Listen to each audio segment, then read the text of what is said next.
Good morning and welcome to this Thursday Thought. Well, I didn't post a video last week because I was somewhat under the weather with some kind of a respiratory virus. I suppose the general category of virus would be a cold, but anymore, who really knows? There are 200 and some viruses, they say, that cause some kind of respiratory symptoms. I have to wonder if they could all be categorized as cold viruses. But in any event, I was upright, but not feeling well. Rest, liquids, over-the-counter medications seemed to be the orders of the day during the worst part of it. This one began to show up a couple of weeks ago with just a kind of a general malaise and feeling a bit off. And it graduated to a full-blown attack a little over a week ago, and it's just now getting to the point that I don't feel the need for over-the-counter medications. I saw my provider last week for some other reason, but had him check me out for pneumonia or other possible health effects from this virus. He cleared me, saying he thought it was just a virus that would run itself out in another week or so. I tested negative for COVID, and with the assurance from the doctor that there was no pneumonia or ancillary infection cropping up, I just stuck it out. Respiratory illnesses for older people can be serious. It's estimated that the geriatric population is up to 9 times more likely to succumb to one of the hundreds of respiratory illnesses than younger populations do. Thankfully, this one didn't seem to rise to that level. There are complicating and mitigating factors regarding geriatric morbidity, general health and wellness, smoking, other exposure to lung-damaging substances, the condition of one's immune system, whether one's received vaccinations for flu, RSV, COVID, and so on, and other factors play into one's susceptibility to a serious bout with a respiratory infection.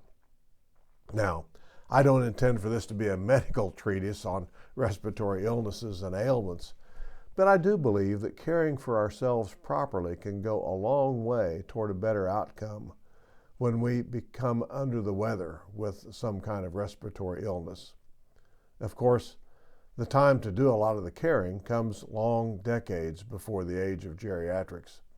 How we care for ourselves when we're in our teens, 20s, and 30s can often make a huge difference in how well we weather the storms of colds, flu, and other respiratory illnesses later on in life.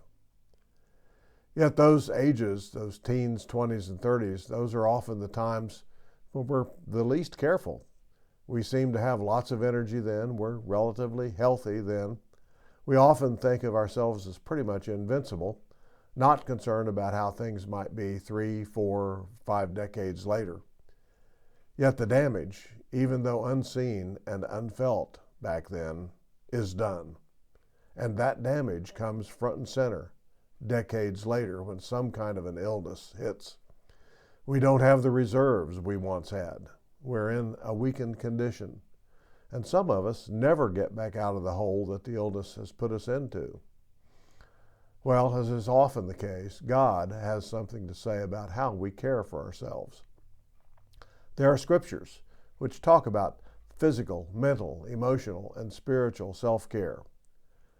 We're concentrating today on the physical aspects of self-care, so the following scriptures will refer to that. However, don't neglect those other aspects of self-care. In Mark 6:31, Jesus himself tells his disciples to take some time off for rest and recuperation. And I quote, "Then, because so many people were coming and going that they did not even have a chance to eat, Jesus said to them, 'Come with me by yourselves to a quiet place and get some rest.'" In 1 Corinthians 6:19, Paul is a little more direct. Quote, "Do you not know that your bodies are temples of the Holy Spirit who is in you, whom you've received from God? You are not your own. You were bought at a price. Therefore, honor God with your bodies." And there's one more. This verse isn't often thought of as referring to self-care, but the principle it states is very much involved in how we care for ourselves. 1 Corinthians 10:31. So, whether you eat or drink or whatever you do it all for the glory of God. Well, I don't know what your overall state of health is. What I do know is that most of us can make some improvements in how we care for ourselves. And if you happen to be a younger person seeing this, begin to think about the years ahead and seek now to keep yourself in good physical, mental, emotional, and spiritual condition. I think you'll be glad you did. Blessings.